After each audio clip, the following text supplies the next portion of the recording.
welcome along to the Macabre London Christmas party. As you can see, it's just me here. But to be honest, being the introvert I am, and what with the virus that shall not be named out there running riot, a party with just you, me and the cat, wherever she is, will do me just fine for this year. Now, even though 2021 has felt fairly uneventful to the majority of us who spent a large time of it in our sweatpants at home, plenty of strange things happened throughout the year, and so I thought it might be nice to spend a little time together taking a look at those strange, horrendous and odd occurrences from the year past.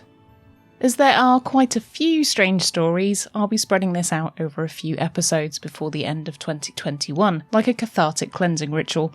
So if you're new here, make sure you subscribe so you don't miss out when the next one is released. So grab yourself a beverage and a suitably festive snack, and let's look back on the bimfire that was 2021.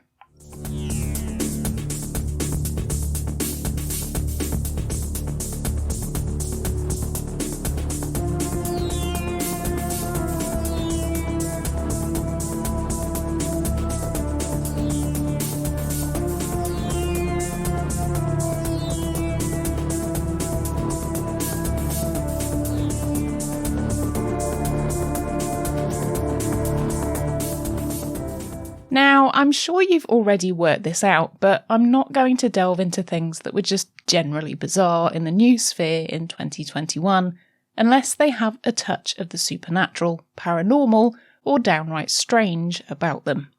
We've all been far too depressed by general politics and the global thing that's happening right now, which I'm not allowed to mention here, or else this episode will get a polite sanction put upon it.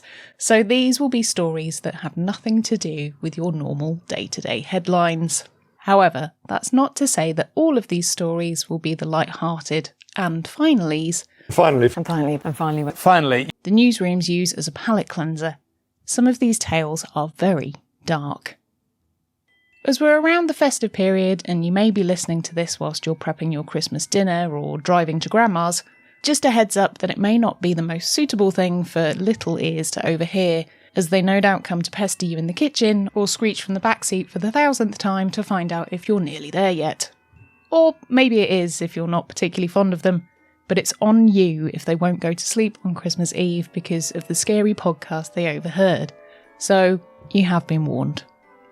Kicking off straight away with something which will get you reaching for your tinfoil hat, we have our first weird topic from the month of January. Government UFO report announced.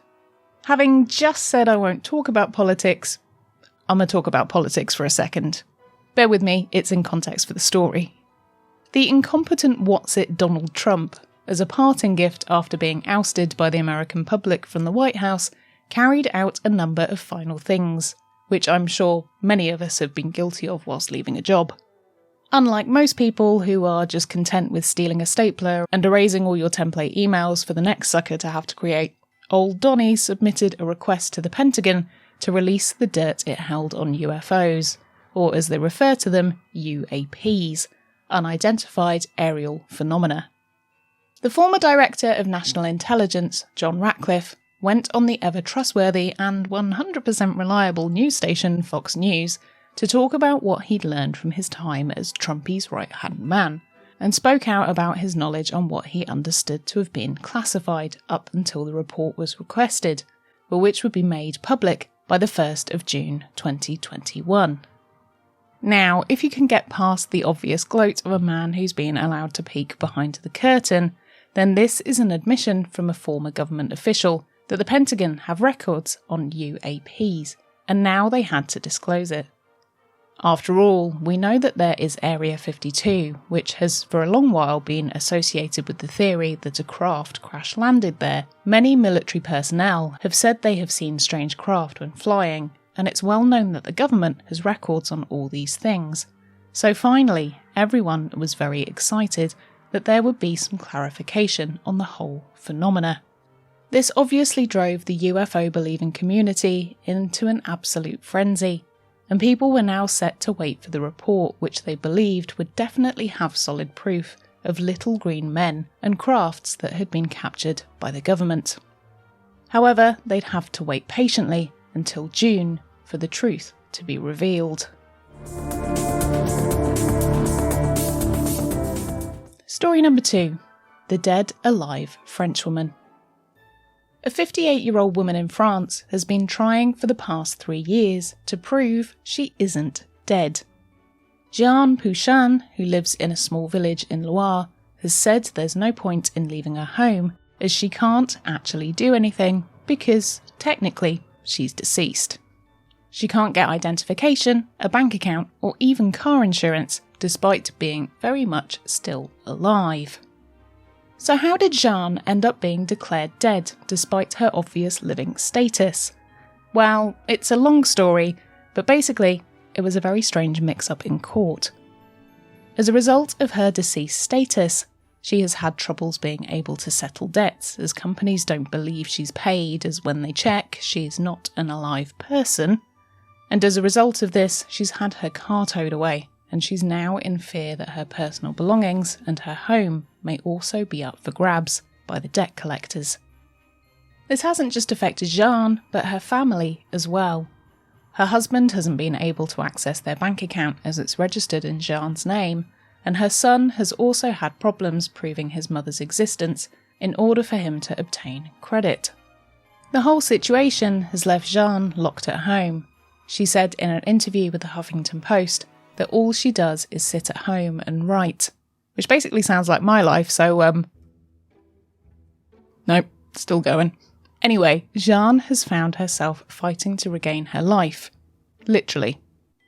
Having to get to the unbeating heart of the matter, Jeanne had to contest the ruling which just simply proclaimed she was dead, without even checking.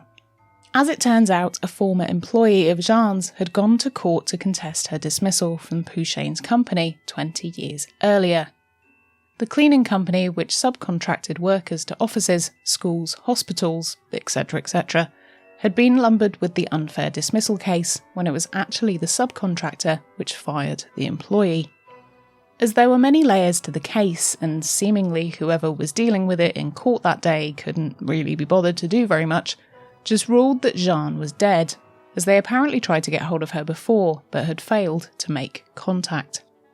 As such, in a weird turn of events, they just assumed she was dead. And that was it. Case closed. Jeanne says that's an interesting point, as she never received a summons or communications from the court, or even the disgruntled employee. Furthermore, as there has never been a death certificate issued, as she has never been medically assessed and the right paperwork submitted, she is in a weird limbo as the court says she's dead, which seems to be legal enough to cause issues. The bizarre situation has even seen Jeanne's solicitors having to escalate her case in court to the Cassation, the highest court in France. However, they deemed the case not worthy of their fancy pants court and more of a domestic matter. So Jeanne still remains dead for now, but her legal team is still hopeful that they can have the courts admit their mistake and bring her back to life.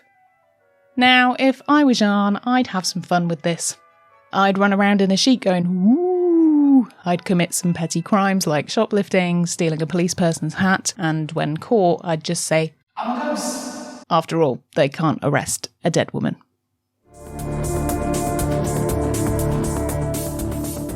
Story number 3, spider infestation.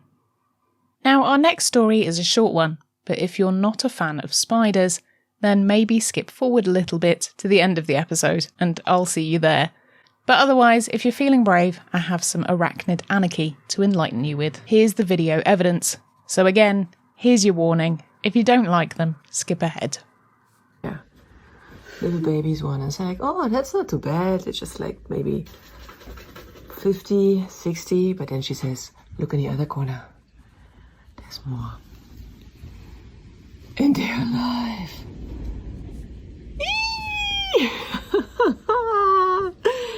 I think the baby huntsman, I'm not sure. They're so cute. Kill them. I'm not gonna kill them. We keep them all over the house. We never ever gonna have mozzies again. Why? Sleeping tonight? Are you moving out now? Shall we burn the house down? Yeah. We might have to do that. Now, I personally quite like spiders. In fact, in a previous life, I used to work with tarantulas on a daily basis, and I've had some as pets.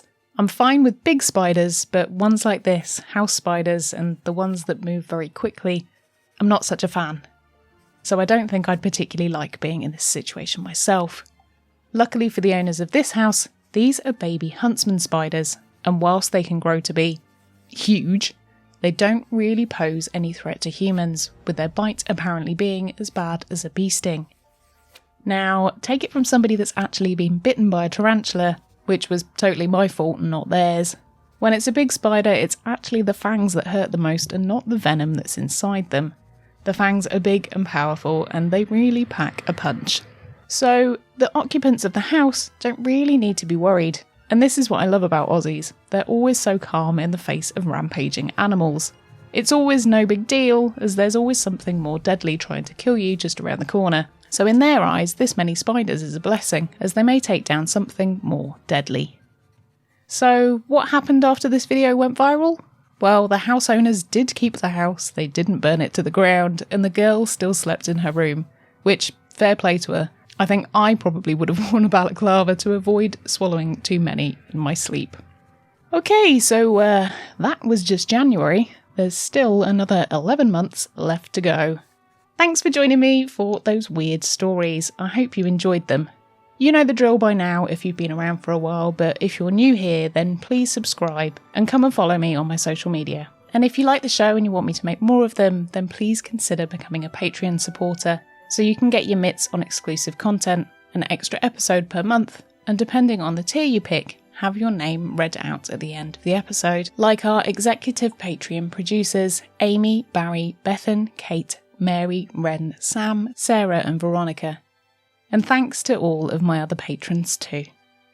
Also, if you're not up for a long-term commitment, but you just wanted to send a tip or a gift from my Amazon wishlist, then I would hugely appreciate that too. And I'll leave all the links in the show notes on the podcast and the description on the YouTube video. An enormous thank you for even considering doing that, as it means the world, and also thank you so much if you've done any of those things recently. I swear the Amazon driver thinks I'm setting up a bookshop, and it's such a wonderful surprise when I get a knock at the door, and it's another present from one of you. You're the absolute best. Thank you for joining me for this episode. I've been Nikki Druce, and I'll see you ghouls tomorrow for February. I can't do both hands because I've got a drink, but look at these. It's Christmas!